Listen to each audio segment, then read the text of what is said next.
तो hello guys, आप लोगों का स्वागत है मेरा न्यू ब्लॉग में। तो ब्लॉग का पर्पस ये है कि अभी रात को बज रहे हैं 3। देख सकते हो पीछे गाड़ी, 3 बज रहे हैं अभी रात को। तो आप लोग का ये बताना चाहते हैं हम कि अभी मेरा न्यू चैनल है, आप लोग सपोर्ट करिए थोड़ा। हमने अभी न्यू मंगाया ग्रेनो का माइक, आप लोगों के साथ दिखाना चाहते हैं। देखिए न्यू ग्रेनो का माइक है इसमें, आप लोग देखिए।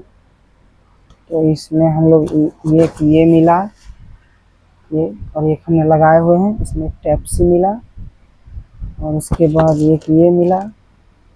और इसका आवाज़ आप लोग सुन के कमेंट में ज़रूर बताइएगा कि कैसा लगा आप लोग को। तो चलते हैं बाय, आप लोग बताइए कि इसका आवाज़ कैसा लगा। ये ग्रेनो का है, आप लोग देख सकते हैं ग्रेनो का माइक।